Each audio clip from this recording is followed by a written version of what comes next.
उसके लिए हम पहले सीधे बैठ जाएंगे, कमर अपनी सीधी करके, और पहले हल्के से मुंह से हम अपनी सांस को बाहर निकाल देंगे। देखिए मेरी तरफ ध्यान दीजिएगा।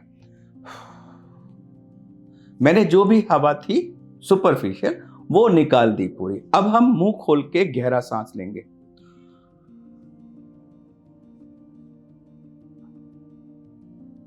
अब आप इसमें क्या देखा होगा कि जब हम गहरा सांस लेते हैं तो हम एक सीमा तक पहुंचते हैं जहां हमें लगता है हमारा चेस्ट फूल गया और हम रुक जाते हैं। लेकिन आपको क्या करना है कि वहां पर रुकना नहीं है, वहां के आगे 2-3 सेकंड्स तक और खींचना है और खींचना है और खींचना है। पूरी जान लगा के चेस्ट को एकदम फुला दीजिए।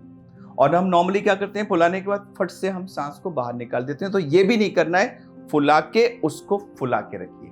अब देखिए इससे क्या होगा, पहले मैं आपको थ्योरी समझा दूं फिर मैं करके दिखाऊंगा। जब हम सांस खींचेंगे तो हमारे लंग फैलेंगे। अगर हमने और सांस लिया तो और फैलेंगे, पूरे फैल जाएंगे।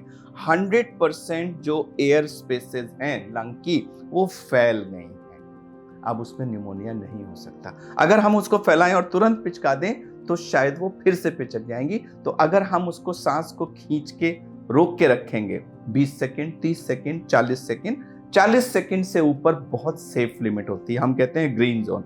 तो वो 40 सेकंड तक खुला रहेगा। उसकी खुले रहने की टेंडेंसी हो जाएगी और वो खुला ही रहेगा।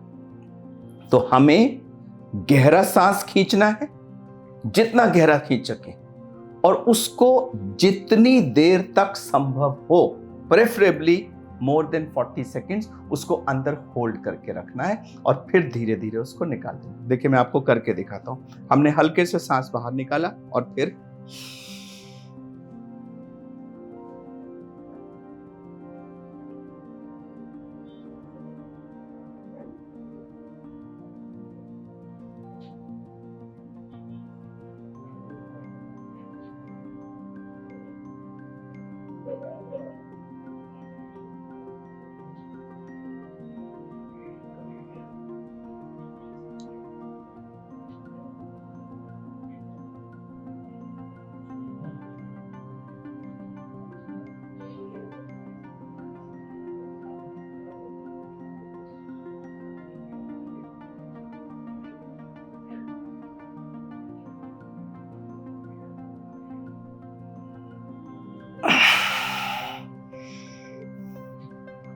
मैंने करीब 45 सेकंड तक सांस को गहरा खींच के अंदर रोक के रखा।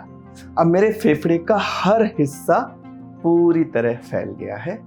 इससे शरीर में एक नई ऊर्जा का संचार होता है, एक पॉजिटिविटी आती है और लंग हमारा पूरा फैल जाता है और किसी भी कॉम्प्लिकेशन के होने की संभावना 0% हो जाती है। तो हम रिकमेंड करते हैं कि आप इसको सर्जरी से पहले ही प्रैक्टिस करना शुरू कर दीजिए। थोड़ा दर्द होगा सर्जरी के बाद, दर्द के लिए हम आपको इंजेक्शन देंगे, गोली देंगे, वॉलिनी जेल लगाने को बोलेंगे। जब आप घर चले जाएंगे तो बाद में धूप सेकने को बोलेंगे। थोड़ा सा दर्द आपको सहना होगा और उसके बावजूद भी ये करना होगा। तो अगर आप हर घंटे में 3 से 5 बार ऐसा गहरा सांस खींच के 45 सेकेंड्स तक रोक लिया तो मैं वायदा करता हूं कि आपको किसी भी तरह से निमोनिया नहीं हो सकता।